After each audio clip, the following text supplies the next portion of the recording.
인사하시겠습니다. 잘 오셨습니다. 한번 인사하시겠습니다. 무더위가 시작되고 금주에는 비가 온다고 하는데 좀 시원할 것 같긴 한데요. 하나님 말씀을 대할 때 두려움으로 대했던 노아처럼 우리가 하나님의 말씀에 대한 분명한 확신을 가지고 살아야 되는데, 바울은 로마서를 통해서 특별히 5장 같은 데를 보면 칭의의 의에 대해서 얘기합니다. 그러므로 하면서 이제 칭의에 의해서 1장부터 4장에 대한 결론부를 5장에서부터 이어가면서 설명합니다. 그것은 은혜라고 하는 새로운 영역을 설명해 주고 있는데요. 그런데 이게 은혜라고 하는 이 부분을 설명하면서 우리가 오늘 본문과 연결이 되어 있기 때문에 이따 이제 한번 좀 설명을 드리겠는데요. 하나님은 오늘 우리를 은혜로 양육하십니다. 가르친다는 말은 디다스코라는 단어인데요. 일반적으로 학교에서 선생님이 자녀들을 가리킬 때, 아이들을 가리킬 때 디다스코라는 단어를 쓰는데, 근데 여기 파이디온이라는 이 단어, 파이디오라는 이 단어는 아이들과 관계가 되어 있습니다. 그래서 우리가 파이디오는 아이들을 가리키고요, 파이디오라는 것은 양육입니다. 근데 오늘 하나님이 뭐로 우리를 양육하시냐면요, 은혜로 양육합니다. 은혜, 카리스로 우리를 양육합니다. 오늘 본문에 보시면 은혜가 나타나, 그죠? 모든 사람에게 구원 주신 하나님의 은혜가 나타나 우리를 양육하시되, 파이두오라는 거예요. 은혜가 만일 디다스코였으면 어떻게 해요? 가르쳤다는 거죠. 근데 그렇게 하지 않고 양육은 뭡니까? 될 때까지 하는 게 양육입니다. 다 클 때까지 하는 게 양육이고요. 이 정도면 됐겠다 싶을 때 포기하는 거, 그때가 뭡니까? 그게 양육이에요. 그러니까 아이들을 양육해서 여러분 초점이 어디에 있습니까? 목표가 있을 거 아니에요. 그 목표가 뭡니까? 최종 목적이, 은혜 양육의 최종 목적이 14절입니다. 선한 일을 열심히 하는 친백성이 되게 하려 하심이라. 이게 목적이에요. 하나님 우리에게 은혜 주셨는데요, 그냥 주신 은혜가 아니라요, 은혜는 목표가 뚜렷합니다. 그렇다면 은혜를 받은 사람들은 어떻게 살까? 그 얘기를 오늘 본문에서는 세 가지로 표현합니다. 하나는 버리고, 또 하나는 살고, 그 다음에 어떻게 해요? 기다리게 하셨다는 거예요. 이 신앙생활은 이 세 가지 속에 범주 안에 있어야 됩니다. 제일 먼저 뭘 버립니까? 잘못된 거를 버리는 겁니다. 그래서 오늘 본문에서 그 모습을 11절에서는, 12절에서 우리를 양육하시되 경건하지 않은 것과 이 세상 정욕을 버리고, 그 다음에 어떻게 삽니까? 신중함과 의로움과 경건함으로 이 세상을 살고, 현재 삶입니다. 구원받은 자의 살아가는 은혜가 나를 양육하는데 이렇게 만들어 놓는다는 거예요. 그 다음에 한 걸음 더 나가서 어떻게 만듭니까? 복스러운 소망, 우리의 크신 하나님 구주 예수 그리스도의 영광이 나타나심을 기다리게 했다. 소망입니다. 버리고 살고 기다리게 하신 겁니다. 그게 뭡니까? 누가 은혜가 나에게 임하면, 너희가 은혜로 말 구원을 얻은 이것이 너에게 난 것이 아니요 하나님의 선물이라, 아무도 자랑하지 못하게 하셨다 하면서 그 은혜를 우리에게 주셨는데, 은혜의 목적이 뭡니까? 버리고 살고 기다리게 하신 거예요. 이 삶이 나에게 실현되는데 목적이 뭡니까? 그렇게 살아가면서 해야 될 일이 뭐예요? 선한 일에 열심히 있는 친백성이라는 단어예요. 선한 일에 열심히 있는 사람으로 이 땅을 살게 하신 거예요. 그럼 선한 일이 뭘까? 도덕적인 걸 얘기하는 것인가? 아닙니다. 하나님을 찬송하는 일, 하늘의 뜻이 이 땅에서 이루어지게 하는 그 일을 위해서 하나님이 우리에게 은혜를 부어주시고 은혜로 양육하시는 거예요. 그래서 은혜는 그죠, 구원받는 은혜도 있고 하나님이 훈련하시고 나를 징계하시고 양육하시는 은혜가 있어요. 이 여러 가지 이 놀라운 은혜가 저와 여러분의 삶 속에 충만하게 임하게 되시길 주의 이름으로 축원합니다. 우리 성가대가 찬양을 참 아름답게 잘하십니다. 그레이스 노트라는 꾸밈 음이라는 것이 있어요. 그 곡을 이 어떤 한 부분이 들어가면 더 어떻게 해요? 그 멜로디가 들어간다든가 누가 등장해서 그 부분을 더 활성화시켜 주는 거죠. 우리가 정해진 음은 아니지만 꾸밈이 적절하게 들어가면 그 들어간 곳에 음악이 풍성해지고 음악을 감칠맛 있게 합니다. 근데 우리 인생에 하나님의 은혜 양육이 우리를 어떻게, 우리 인생을 하나님의 은혜로 살맛나게 삽니다. 살맛나게. 이게 살맛나는구나. 이게 하나님의 은혜가 그냥 단순히 구원받는 거기에만 딱 초점이 맞춰지는 게 아니라 구원받은 그 은혜를 이 땅에서 어떻게 향유하고 누리며 살 수 있도록 나를 어떻게 해요? 양육해 갑니다. 만들어 가요. 그 은혜는 이 땅에서 소망 가운데 사는 모습으로 나를 만들어 갑니다. 이게 은혜가 굉장히 중요합니다.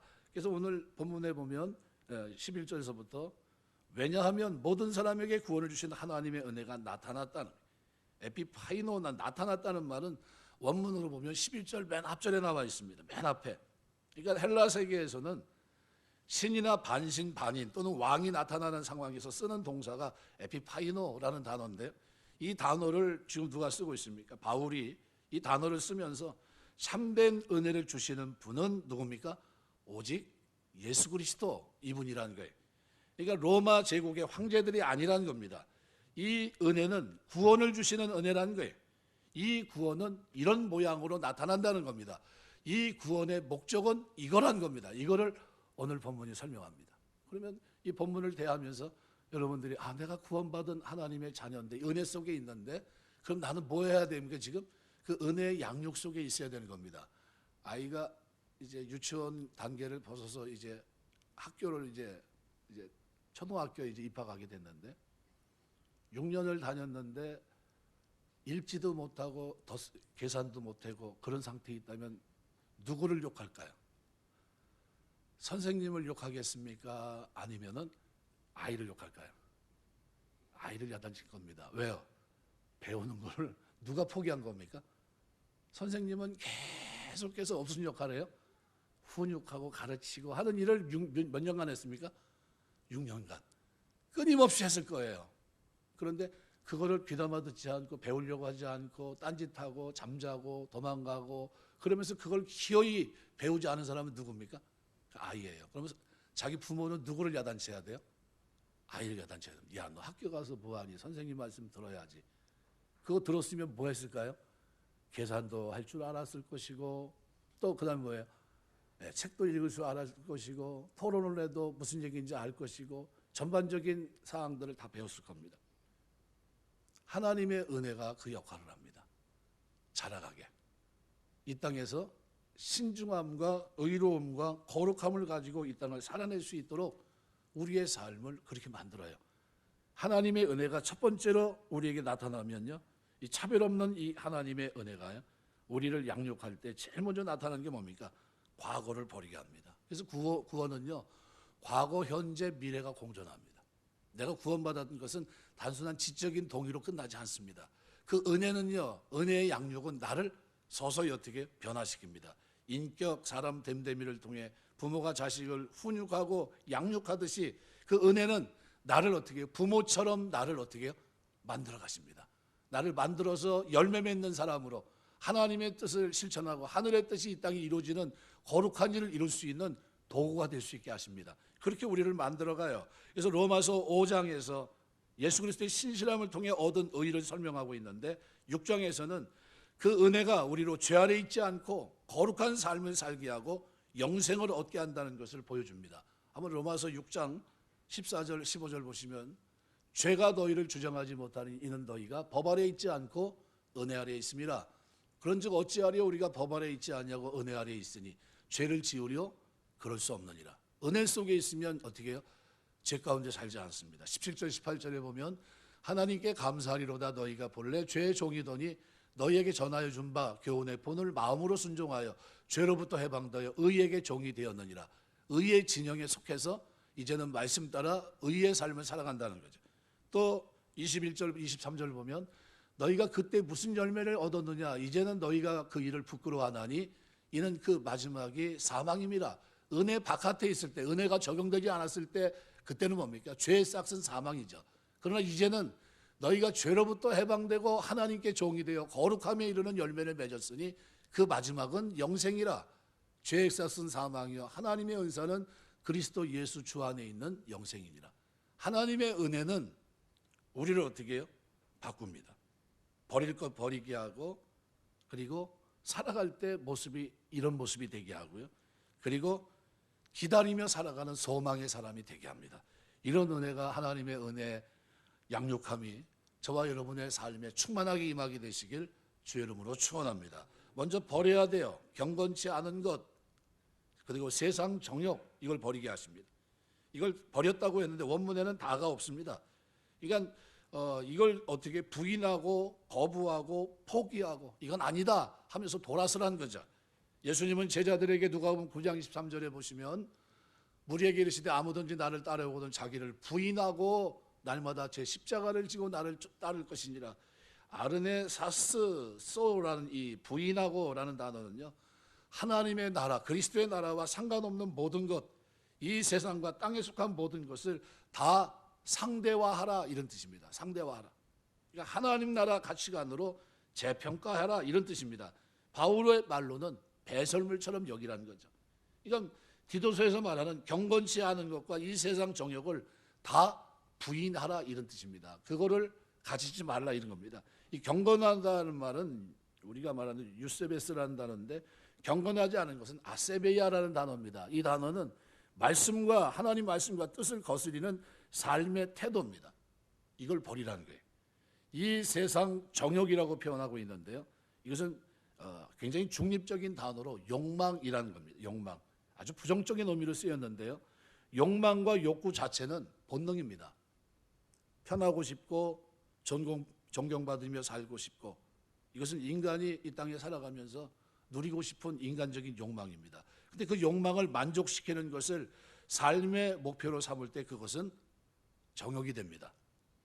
타인은 아랑곳하지 않은 채 이 세상이 부추기는 엽기적이고 탐욕적인 욕망에 춤추는 사람이 될 때 짐승 같은 존재로 전락하고 맙니다.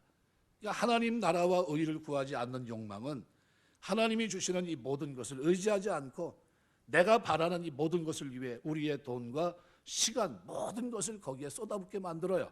이것이 뭡니까? 이 세상 정욕입니다. 이것을 어떻게 하라고요? 버리고. 그러니까 하나님의 은혜가 우리에게 다가왔을 때 그 은혜가 이론이나 지식의 형태로 다가온 게 아니라 예수 그리스도라고 하는 구속하신 그 인격의 형태로 새 창조의 사건으로 다가왔을 때 가장 먼저 깨닫게 되는 것이 뭐냐 하면, 내가 지금까지 살아온 삶의 방식, 삶의 목적이 주님에게 합당하지 못하고 심지어 정욕적인 아주 역겨운 거였다는 겁니다. 내 욕망은 나와 이웃 그리고 하나님을 가슴 아프게 만드는 그야말로 탐욕이었다는 사실이에요. 그래서 은혜 받은 사람의 첫 번째 반응은 버리고 떠나는 겁니다. 아, 이게 아니구나. 그죠? 세상 정욕을 버리는 거예요. 자기를 부인하는 겁니다. 하나님 나라 관점으로 보면 세상 가치관과 결별하는 겁니다. 은혜는 우리가 경건하지 않은 것과 세상 정욕을 대변되는 폐역한 세대로부터 떠나게 해주는 거예요. 하나님의 은혜의 양육이 저와 여러분에게 이렇게 한다는 거예요. 살아가는 동안 참된 경건은 고와 과부를 돌아보고 자기를 지켜 세속에 물들지 않은 것이다. 야고보서는 그렇게 얘기합니다. 자기를 지켜 세속에 물들지 않은 것, 무슨 얘기입니까? 이 세상 정욕, 경건치 않은 것을 버리는 겁니다. 두 번째로 살아야 됩니다. 현재는 어떻게 살아가요? 그 은혜가 나를 양육할 때, 파이디오 할 때 내 삶에 나타나는 모습이 뭡니까? 그냥 은혜는 버리는 데 그치지 않습니다. 한 걸음 더 나가서 이 땅에서 세상 가치관을 떠난 사람이, 과거를 버린 사람이 새로운 삶을, 구원에 합당한 삶을 살 수 있도록 우리를 양육해줘요. 파이디오합니다. 이전과 달리 어떤 마음으로 오늘을 살게 합니까? 신중함과 의로움과 경건함으로 이 땅을 살게 합니다. 하나님의 은혜의 양육이 복음에 합당한, 하나님의 부르심에 합당한 사람으로 이 하나님의 자녀로 살기 위해서 은혜가 필요한데 그 은혜로 우리를 양육해요. 그래서 디도서 2장 1절에서 10절은 각 연령별대로 권면했던 내용을 요약한 표현입니다. 하나님의 은혜로 표현되어 있는 그들이, 그죠? 어떻게 살아야 되는지를 설명한 거예요. 어떻게 사는데요? 신중함과 의로움과 경건함으로 살아가는 것을 각 연령대, 그 연령은 이렇게 사는 게 하나님 앞에 합당한 거야. 그걸 설명한 겁니다. 신중함, 소프로노스라는 말은 침착하고 냉정하고 분별 있고 자제하는 걸 말합니다. 5절 6절. 또 디카이오스라는 의로움이라는 것은 이웃과의 관계예요. 올곧고 바르고 옳은 걸 말합니다. 이웃을 향해서 죄를 짓지 않겠죠. 또 경건함 유세베스라는 말은 하나님을 잘 섬긴다는 거예요. 믿음이 깊고 독실한 것, 하나님을 향한 태도입니다. 이 세 가지가 나, 이웃, 하나님과의 관계 속에서 신중함과 의로움과 경건함으로 나타나요. 은혜는 나를 그렇게 양육한다는 겁니다.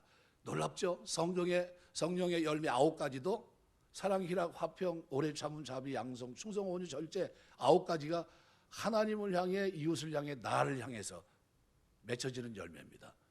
이게 놀라워요. 그러니까 세상을 살되 세상을 버린 그리스도인이 성도인데, 이 은혜의 양육은 이 세상의 정욕을 버리게 훈육하지만 동시에 이 땅을 살아갈 때 신중함과 의로움과 경건함으로 이 세상을 살도록 나를 만들어준다는 거예요. 이게 은혜. 이 은혜가 여러분에게 충만하시게 주의 이름으로 축원합니다. 이게 은혜 받았다고 하면요, 뭐가 나타나야 돼요? 버릴 것 버리고 살아가는 삶의 모양이 나에게 있어야 돼. 아, 저 사람 은혜 받은 사람이구나. 하나님의 은혜가 있구나. 하나님의 은혜가 지금도 함께 하시는구나. 그걸 알 수 있어요. 그러니까 은혜는 그리스도인을 세상과 조금 완전히 다른 모습으로 훈육하고요, 세상과 전혀 다른 것을 욕망하고 전혀 다른 인생관, 삶의 방식으로 세계관으로 이 땅을 살게 합니다. 영적 체질을 바꿔요. 그래서 구원은요, 인격이 바뀌고 삶이 바뀌는 겁니다. 신분만 바뀌는 문제가 아니라요, 삶은 엉망이어도 이 신분을 얻었으니까 구원에는 아무 문제가 없다 착각하는데 그렇지 않습니다. 구원은 뭐까지요? 내 삶이 행함까지 포함되어 있어요. 행위가 나타납니다. 구원받았기 때문에 거기에 걸맞는 삶. 그래서 하나님의 은혜는 값싼 은혜가 아닙니다. 그렇게 능력 없는 은혜가 아니에요. 그 은혜는 나를 양육하는 은혜입니다. 그죠? 구원에 합당하도록, 그리고 훈련받을 수 있도록 나를 어떻게, 은혜는 나를 움직여요. 무능한 교사가 아니라는 거예요. 공부를 안 하고 순종하지 않는 책임이 은혜 선생님께 있습니까? 아니면 학생에게 있습니까? 학생에게 있어요. 은혜 성령께서는 우리를 어떻게 해요? 말할 수 없는 탄식 가운데 나를 위해서 어떻게 해요? 기도하십니다. 성장을 위해서.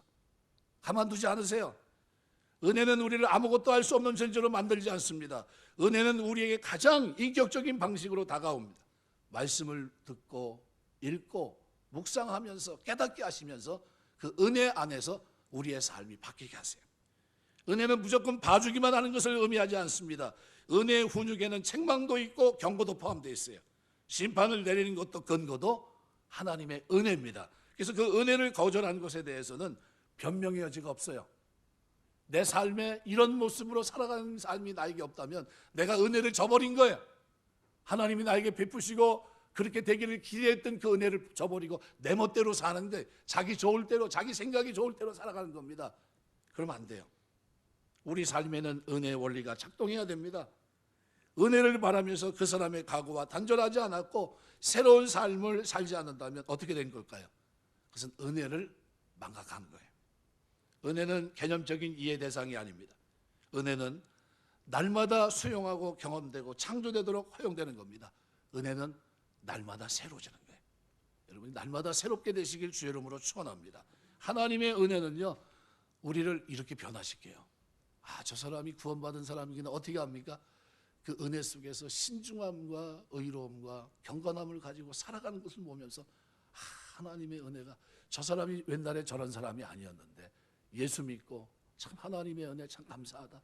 저 사람이 어떻게 저렇게 변했지? 이렇게 되는 겁니다. 그 삶이 뭐지?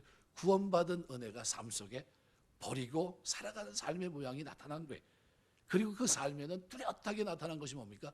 히브리서 11장 믿음의 조상들이 갖고 있었던 상주심을 바라보는 기다림이 있어요. 기다리는 모습, 소망입니다. 13절 보면 복스러운 소망과 우리의 크신 하나님 구주 예수 그리스도의 영광이 나타나심을 기다리게 하셨다. 이 나타난다는 이 단어는 누가 관계됐다고요? 예수 그리스도와 관계된 단어입니다. 초림과 재림을 얘기해요. 그러니까 여기 복스러운 소망, 예수 그리스도의 영광이 나타나는 것 두 가지인데요. 대상은 두 가지인데 정관사는 앞에 하나만 붙어 있어요. 무슨 얘기입니까? 하나로 칠한 거예요. 한 단어 취급하라는 겁니다. 그러니까 여기 나오는 접속사 카이, 그리고라는 설명을 나타내는 접속사인데요. 후자, 그죠? 예수 그리스도의 영광이 나타나는 것은 복스러운 소망을 설명해 주는 겁니다. 그럼 복스러운 소망이 나타나는 것을 기다리게 하신 거예요.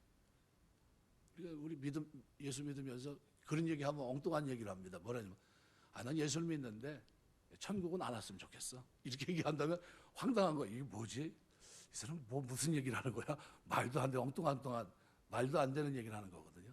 우리가 그리스도를 만났으면 뭘 기다려야 돼요? 내가 가리니 너희 처소를 예비한 나 있는 곳에 내가 너희를 있게 하게 다시 오겠다 약속하셨거든요. 그게 재림입니다. 구원의 완성이고요. 하나님의 심판입니다.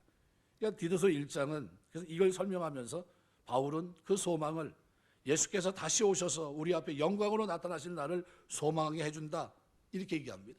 그 하나님의 은혜 훈육이 나를 이 복스러운 소망, 축복이 가득한 소망, 진정한 행복을 맛볼 수 있는 이 소망이라는 뜻인데 이 소망을 기다리게 한다는 거예요.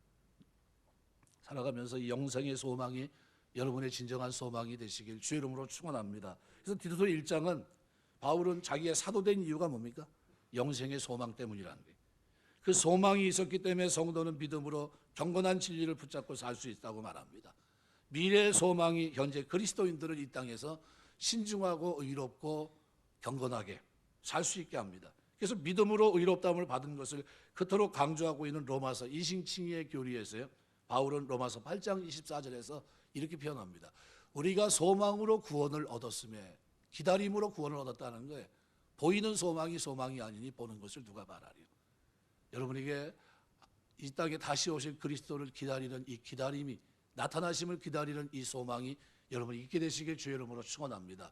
이것을 가지고 어떻게 해요? 오늘 본문에 바울은 디도에게 이것을 가지고 15절 보면 너는 이것을 말하고 권면하고 이것을 말하라는 거예요. 그러니까 무슨 얘기냐면 그 당시에 사는 성도들에게 바로 그걸 가지고 어떻게 말하고 권면하라는 겁니다. 바른 신앙을 가질 수 있도록.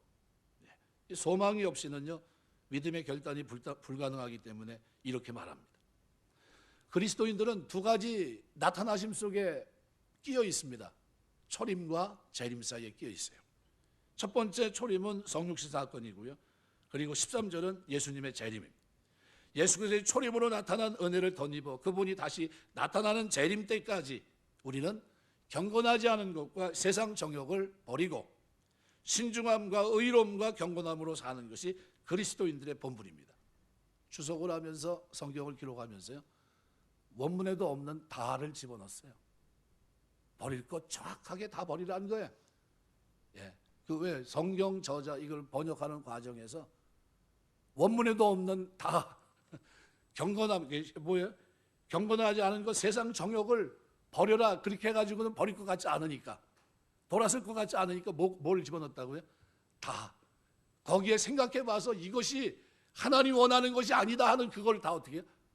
정리해버리라는 게 내가 예수를 믿으면 그 은혜의 양육 속에서 먼저 버리고 그리고 이러한 삶의 자리로 나아가고 기다리는 삶의 모습이 있어야 됩니다. 그래서 그분을 오늘 본문에서는 이렇게 표현합니다. 우리의 크신 하나님 구주 예수 그리스도 우리의 크신 하나님 구주 예수 그리스도의 영광 이렇게 표현합니다. 예수님을 하나님이라고 부릅니다. 당시 헬라 세계에서는 황제를 비롯한 자신들의 신들을 하나님 또는 구주라고 불렀어요. 그런데 바울은 그들에게 예수 그리스도가 하나님이시고 그분이 온 세상을 구원할 구주라고 담대히 소개합니다. 그분의 영광이 나타날 날이 올 것이라는 게 그래서 스스로 자신이 하나님이고 구주임을 누가 증명합니까? 다시 나타나실 그분이 증명하실 겁니다. 우리는 이 은혜의 양육으로 이 땅에 살아가는 동안 버리고 살아내고 기다리는 삶을 배워나가야 됩니다. 그 삶 속에 그 틀 속에 우리가 있어야 돼요. 이 모습을 똑같이 기록하고 있는 데살로니가전서 말씀에 보면 1장 9절 10절에 이렇게 표현합니다. 그들이 우리에 대하여 스스로 말하기를 우리가 어떻게 너희 가운데 들어갔는지와 너희가 어떻게 우상을 버리고 아버지께로 돌아와서 살아계시고 참되신 하나님을 섬기는지와 또 죽은 자들 가운데 다시 살리신 그의 아들이 하늘로부터 강림하실 것을 너희가 어떻게 기다리는지를 말하니 이는 장래의 노하심에서 우리를 건지시는 예수시니라. 별거 아닌 것 같이 보이지만요. 데살로니가 교회는요. 바울이 복음을 전했을 때 불과 석 달, 길으면 6달 안에 이미 믿은 지 그것뿐이 안 되는 사람들입니다. 그들에게 편지를 보냈는데 믿음의 역사와 사랑의 수고와 소망의 인내가 넘치는 교회로 소문난 교회입니다. 근데 그 교회 성도들에게 특징적인 것이 세 가지가 똑같은 게 여기 기록되어 있어요. 뭐가 기록되어 있냐면요. 9절, 10절 이렇게 보시면 이렇게 너희 가운데 들어갔는지와 너희가 어떻게 우상을 버리고, 우상이 뭡니까? 세상은 모든 죄악된 것을 버린 걸 말합니다. 그리고 하나님께 돌아와 살아계신 참되신 하나님을 섬기는지와, 이게 뭡니까? 유세베스, 경건, 하나님을 잘 섬기는 걸 얘기합니다. 그리고 그 다음에 뭘 합니까? 강림할 하늘, 그의 아들이 하늘로부터 강림하실 것을 너희가 어떻게 기다리는지, 이거 뭡니까? 소망을 말해요. 파루시아 강림하실 것을 기다린다. 그럼 데살로니가 교회 성도들에게 뭐가 있었습니까? 과거의 우상을 섬기는 삶을 버리고 돌아와 어떻게 해요? 하나님을 신중함과 의로움과 경건함으로 섬기고, 그 다음에 또 뭐예요? 영광의 소망을 기다리는 삶이 그들에게 있었어요. 예수 믿은 지 얼마 됐는데요? 3개월에서 6개월뿐이 안 된 사람에게. 우리가 예수 믿은 지 얼마 됐습니까? 어떤 분은 평생이고요. 어떤 분은 뭐 이제 믿은 지 얼마 안 되는 분도 있고 그렇습니다. 여러분에게 이것이 뚜렷하시길 주의 이름으로 축원합니다. 이것이 뚜렷해야 돼요. 하나님의 구원의 은혜가 나타나 우리를, 그 은혜가 우리를 양육하면요, 이것이 뚜렷해야 돼. 내 삶에. 아, 저 구원받은 사람이구나. 뭘 압니까? 성경책 들고 다니는 걸 통해서 알 수 있을까요? 살아가는 삶의 그 모습을 보면 압니다. 신중함, 의로움, 경건함, 그리고 영광의 소망을 기다리는 자로 이 땅을 살아내고 있는 이 삶. 이것은 우리가 하나님의 백성으로 사는데 은혜가 우리 이렇게 만들어요. 그런데 만드는 과정은 이걸로 끝날까요? 이게 답니까? 아니요. 그래서 중요한 건 뭐냐면요, 네 번째입니다. 바로 구속의 목표예요. 왜 하나님이 나를 구원하려고 하셨을까? 왜 나에게 은혜 주셨을까? 왜 하나님이 왜 인간을 창조하셨을까? 구원은 바로 그 창조의 목적을 이룬 일입니다. 내가 구원받은 이유는 나를 위해서가 아니라 구원하시는 하나님을 위해서입니다. 하나님 원하는 목표대로 되지 않으면 하나님이 나를 구원하실 이유가 없어요. 그러니까 양육한 목적이 있는 겁니다. 은혜로 양육한 목적이 있어요. 선한 일에 열심히 있는 친백성으로 하나님을 찬송하게 하기 위함이다. 하늘의 뜻이 이 땅에 이루어지는 일을 위해 쓰임받는 이런 백성이 되기를 위해서입니다. 사실상 하나님은 그걸 위해서, 그래서 바울은 구원의 방법과 구원의 목표를 14절에서 말합니다. 그가 우리를 대신하여 자신을 주심은 모든 불법에서 우리를 속량하시고 우리를 깨끗하게 하사 선한 일을 열심히 하는 자기 백성이 되게 하려 하심이라, 이렇게 표현합니다. 예수께서 우리를 대신하여 자신을 주신 것, 이건 뭡니까? 6월절에 어린 양으로 자신의 몸을 주신 걸 말합니다. 또 우리를 속량한 리트로라는 말은 값주고 노예를 산 겁니다. 피로 값주고 우리를 사셨어요. 바로의 노예에서 이스라엘 애굽의 속박에서 벗어나게 하신 것과 똑같이 우리는 죄의 속박에서 의의 진영에 속하게 됐습니다. 그리고 자기 백성이 되게 하신 거예요. 자기 백성. 언약을 체결해서 여호와의 소유가 되게 하신 것을 떠올리게 하는 그런 장면들입니다. 이 장면을 여기다 써놓은 이유가 뭘까요? 예수님은 우리에게 유월절이고 출애굽이고 우리 구원의 소중한 보석 같은 새 언약의 백성을 만드신 분이에요. 에스겔 37장 23절 보면 내가 그들을 그 범죄한 모든 처소에서 구원하여 정결하게 한즉 그들은 내 백성이 되고 나는 그들의 하나님이 되리라. 구약이 그렇게 누누이 얘기했던 나는 너희 하나님, 너희는 나의 백성, 이것을 누가, 예수님이 친히 십자가 구속을 통해 이것을 이루신 겁니다. 자발적으로 자신을 주셨어요. 십자가에서 우리는 하나님의 은혜와 사랑을 받습니다. 우리가 배워야 될 것은 그 죽음에 이르기까지 보여주신 예수님의 한결같은 이 순종입니다. 십자가의 은혜와 십자가의 사랑은 똑같이 강조됩니다. 은혜 받았으면 신중하고 의롭고 경건하게 살아야 되는데 성도의 삶에 그런 열매가 나오지 않는 이유는 십자가 사랑을 강조하지 않기 때문에.